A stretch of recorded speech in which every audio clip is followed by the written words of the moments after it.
Now, democracynow.org, The War and Peace Report. I'm Amy Goodman. And I'm Juan Gonzalez. Welcome to all of our listeners and viewers around the country and around the world. 3 weeks ago, the two-time Pulitzer Prize-winning New York Times foreign correspondent Anthony Shadid died of an apparent asthma attack while reporting on the conflict in Syria. Described as the most gifted foreign correspondent in a generation, the 43-year-old Shadid had been reporting inside Syria for a week, gathering information on the Free Syrian Army and other elements of the armed resistance to the government of President Bashar al-Assad. He died as he was attempting to sneak back into Turkey. An allergy to horses set off the fatal asthma attack. Shadid's work often entailed great peril.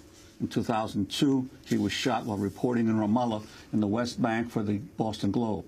He spent years covering the U.S. occupation of Iraq for the Washington Post. And last March, Shadid and 3 other New York Times journalists were kidnapped in Libya by Colonel Muammar Gaddafi's forces. They were held for 6 days, beaten before being released. Shortly after he was released, Anthony Shadid appeared on Democracy Now! What makes you keep going back? You were shot in the shoulder in the West Bank in 2002. Why do you keep going back to war zones? You know, not to be flip, but it's kind of pretty much the only thing I know how to do, not cover conflict. I actually don't like covering conflict. I think you have to cover conflict when it's part of what you do cover, and I do cover the Arab world. And I've been covering it for 15 years. I think now, finally, is the moment that we see that is transformative in the Arab world, and it does make you even more, I think, eager in some ways to cover it, to try to bring meaning to it, to witness it. And it matters, I guess. I think at each time you make these decisions, say in Baghdad in 2003 and Lebanon in 2006, as you pointed out in Ramallah in 2002, you think that if you're not there, the story won't be told. And that, that might be a little bit arrogant or conceited. It's absolutely it's the only way to bring altruism to the story, that it's not just about ambition, that you're trying to do something that's that's meaningful. I hope that's the case. It's probably a mix of all of them together, but you do want to, I think especially people who've been covering this for a long time and who have a sense of the place, I think those people want to have a role, at least, in how these stories, how these conflicts, how these uprisings are covered. By the way, who were you shot by in 2002?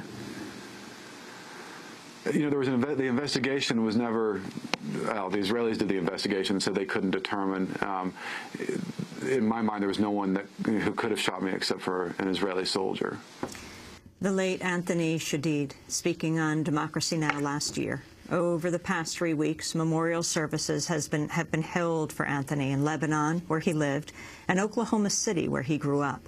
His ashes have been buried between 2 olive trees at his ancestral home in the Lebanese village of Jdedat Marjayoun. In 2007, Anthony rebuilt the family home there after it had been abandoned for decades. He wrote about the home in a memoir he completed just before his death that's called House of Stone, a memoir of home, family, and a lost Middle East. It was published last week. Anthony Shadid dedicated the book, quote, to my wife, Nada, daughter Layla, and son Malik, and to Jdedat Marjayoun, as it was and will always be. Today, we're joined by Anthony Shadid's widow, Nada Bakri. She is a Lebanese-born journalist who also writes for the New York Times and was waiting with their little son in Turkey for Anthony as he was returning from Syria. Nada, I know this is very difficult for you to do, and we thank you so much for joining us today. You have been through a tremendous amount over these last 3 weeks, including this book that Anthony wrote and was just published, this journey of his rebuilding the family home. Can you start by telling us a little about who Anthony Shadid, your husband, your colleague, your friend, was? I met Anthony in 2006 after the Israeli war. between Hezbollah and Israel in Lebanon. And, you know, the first thing that just struck me about him was how, you know, I've always heard his name and read his stories, but I've never met him. And, you know, the first thing that struck me about him is how modest he was.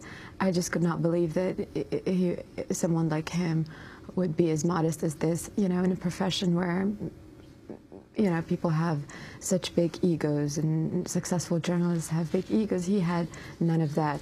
And, you know, that just instantly drew me to him. And then as I knew him more, I just realized that maybe what best characterized him is how nice he was.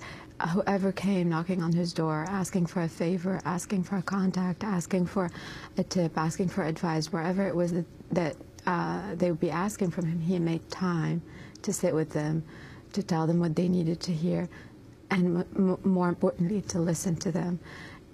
You don't see a lot of people like that. He was so busy over the 4 or 5 years writing a book, covering the Middle East. Last year was really brutal. He was finishing the edits on the book. He was covering uprisings across the Arab world, and he still made time to whoever came asking for his help. You know, that's the Anthony that I knew. He's a hard-working journalist who never turned down anyone. And the conversations between you, especially when he would go off to one of these conflict zones, obviously in the interview he did with us at Democracy Now!, he said this is part of what he does, but I'm sure the conversations before going and then coming back between the two of you must have been different. You know what, it wasn't all that different. When I met Anthony, he was already a successful and accomplished journalist. This is what he did. And he did what he did because he loved the Middle East, he loved journalism, and he loved being a journalist in the Middle East. So it was more of a commitment to the story, to the Middle East, to the people of the Middle East, and to journalism. It was never a question of, you know, I want to be in this war zone because I like covering wars so much. I like seeing death and all that. It was more, I want to be there because I want to see how the lives of these people are being changed. I want to document that. I want to witness it, and I want to write about it. He was captured for almost a week in Libya with 3 other colleagues, and they were beaten, threatened, not clear if they would survive that. Can you talk about that period and coming home, and then his decision to go to Syria? Clearly extremely dangerous for those who live there and also for reporters trying to get in. You know, when he called me, when they allowed him to call family members when they were still captured in Libya, he called and the first thing he said was how sorry he was, you know, for all his family members, but the pain that you know, the capture must have caused them. And then he came home, and you know, he saw his family members, repeated again how sorry he was that they had to go through this for him. And then, you know, he went back to work, and again, it was not about I'm going to be in a dangerous place and maybe I should not go there because it's dangerous, or, you know, of course he thought about it because he has 2 kids and he has a family who loved him so much, but it was more of a commitment. You know, I think it might be hard for a lot of people to understand this, but it was just a pure commitment to journalism. I have never seen anything like it. You know, after I had my son, my priorities shifted, and I did not want to take any risks anymore. But then again, I realized I'm not as committed to journalism as he is. He was just truly, genuinely committed to journalism, to covering the Middle East in particular. Well, a video has been posted online showing Anthony Shadid being interviewed by Syrian activists in the city of Idlib just hours before he died. I want to play part of what he said. I am seeing how activists are working. They work in services, media, and security. I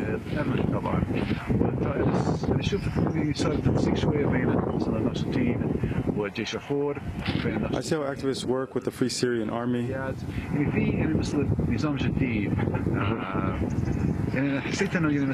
feel that there is a new regime in Sarakab and Banish, and this makes me happy.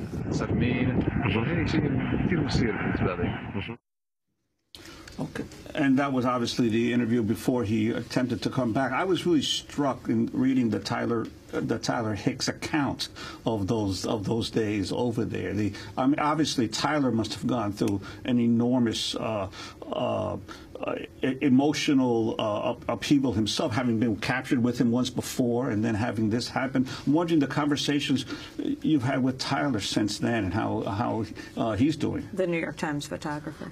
You know, I can't speak for Tyler, but I'm just like you. I can imagine that he must be in a lot of pain, you know, remembering all the events that had happened, and especially on that last day, bringing Anthony back from Turkey. You know, he obviously I'm very grateful for him because he brought Anthony back. And he carried his body over the border.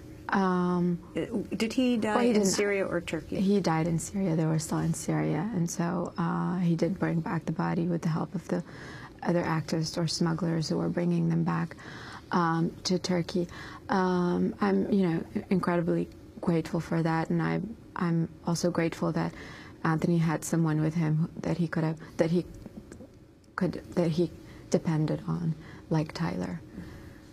Explain what happened in those last days. He went for a week, and when he went into Syria, he had had his first asthma attack, is that right, coming in with the horses.